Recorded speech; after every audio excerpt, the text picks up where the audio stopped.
Hello students.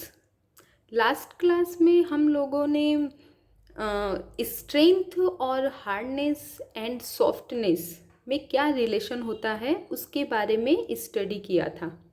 आज की class में हम सिम्बायोसिस मीन्स सहजीवन के बारे में स्टडी करेंगे।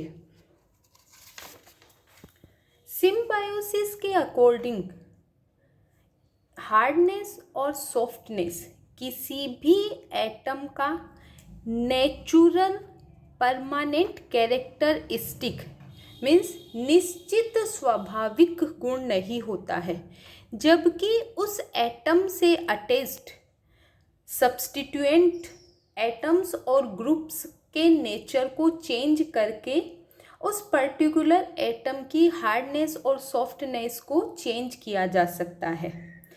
मीन्स यदि किसी एटम से सॉफ्ट पोलराइज्ड सब्स्टिट्यूएंट अटैच्ड हो तो वह एटम सॉफ्ट के जैसे बिहेव करेगा। मीन्स उसका नेचर हो जाएगा मृदु, सॉफ्ट नेचर हो जाएगा। और इसके कंपैरिजन में यदि उस एटम के साथ में कोई इलेक्ट्रॉन अट्रैक्टिव सब्स्टिट्यूएंट अटैच कर दिया जाए तब उस एटम का नेचर हार्ड हो जाएगा। इसे समझने के लिए हम एक एग्जाम्पल ले लेते हैं। बोरोन बोरोन जो है वो एक बॉर्डर लाइन एलिमेंट है। अब इस बोरोन के साथ में यदि फ्लोरीन एटम्स को अटैच कर दिया जाए, और हम सब जानते हैं कि फ्लोरीन जो है वो उसकी इलेक्ट्रॉन नेगेटिविटी बहुत हाई होती है, उसके कारण वो इलेक्ट्रॉन अट्रैक्टिव एलिमेंट है। और इसी कारण से बोरोन से जब फ्लोरीन ऐड किया जाता है तो बनने वाली स्पीसीज BF3 है वो भी नेचर में हार्ड हो जाती है। और इसे हम एक रिएक्शन के थ्रू भी एक्सप्लेन कर सकते हैं। यहाँ पर बोरोन ट्राइफ्लोराइड जो कि फ्लोरीन बोरोन के साथ में फ्लोरीन अटैच होने से बना हुआ है, इसका थायो ईथर के साथ में ये कॉम्प्लेक्स है। हम सब पीछे पढ़ के आ चुके हैं कि थायो ईथर जो है वो नेचर में सॉफ्ट है और BF3 अभी अपन ने देखा हार्ड है नेचर में। मीन्स ये कॉम्प्लेक्स सॉफ्ट एंड हार्ड से मिलकर बना हुआ है।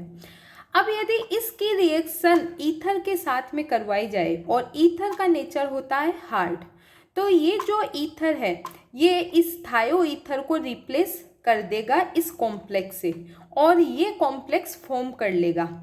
और क्योंकि इस कॉम्प्लेक्स में दोनों पार्ट हार्ड हो गए हैं।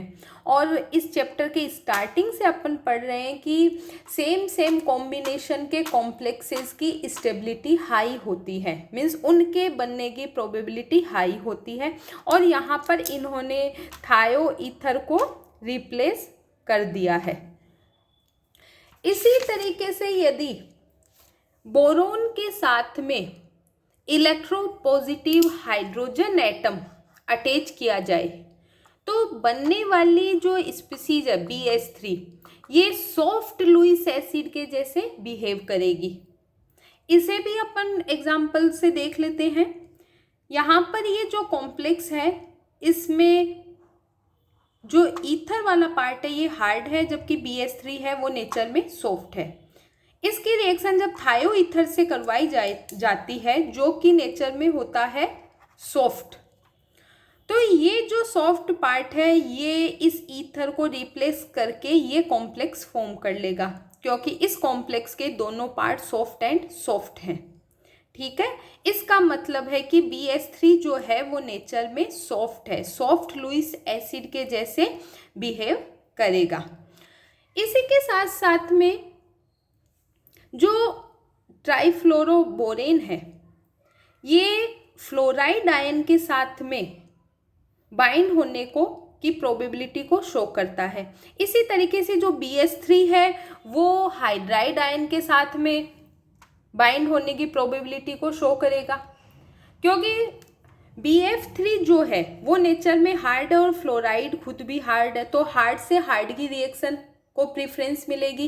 इसी तरीके से BH3 नेचर में सॉफ्ट है और हाइड्राइड आयन भी नेचर में सॉफ्ट है और सॉफ्ट की सॉफ्ट से रिएक्शन को प्रीफरेंस मिलेगी।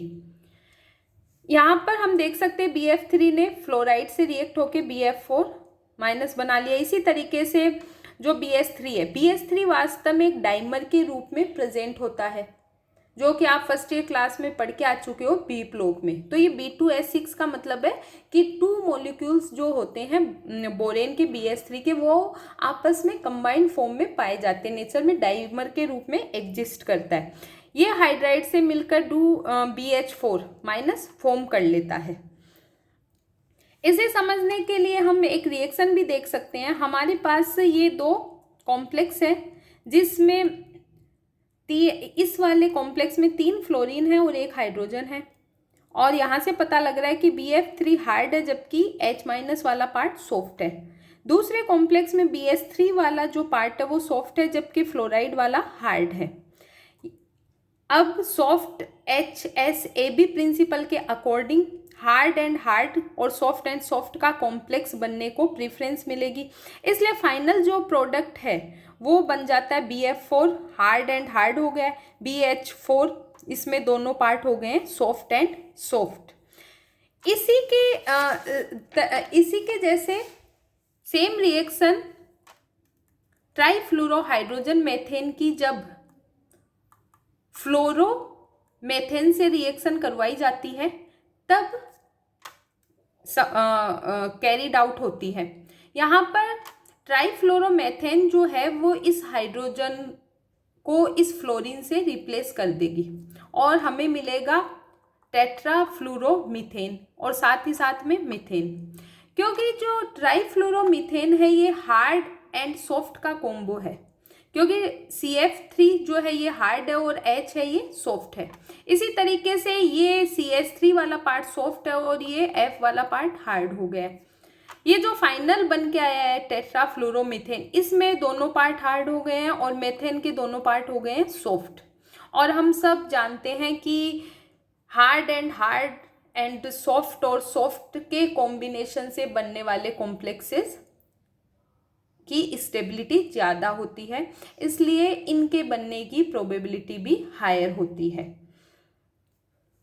ये जो रिएक्शन है जिसमें ट्राइफ्लोरोमेथेन जो है वो टेट्राफ्लोरोमेथेन में कन्वर्ट हो जाती है, इसी को जॉर्जेनसन नामक साइंटिस्ट ने 1964 में सिम्बायोसिस सहजीवन का नाम दिया। क्योंकि इसे अपन इस तरीके से भी समझ सकते हैं कि जो CF3 है उसके पास एक CF3H जो है उसके पास हाइड्रोजन केवल डिफरेंट था, तो ये इसको रिप्लेस करके फ्लोरीन ले लेगा और CF4 बना लेगा और सेम नेचर का बन जाएगा, इसके सारे सब्स्टिट्यूएंट्स का नेचर हो जाएगा सेम। ऐसी प्रोबेबिलिटी नेचर में देखी जाती है और इसी को जॉर्जेनसन ने सिम्बायोसिस नाम दिया। और ये जो सिम्बायोसिस सिद्धांत है इसका यूज़ हम बहुत सी जो मिक्स्ड सब्स्टिट्यूएंट मॉलिक्यूल्स हैं उनके द्वारा सेम सब्स्टिट्यूएंट मॉलिक्यूल्स बनाने की रिएक्शंस को एक्सप्लेन करने में काम में लेते हैं। धन्यवाद।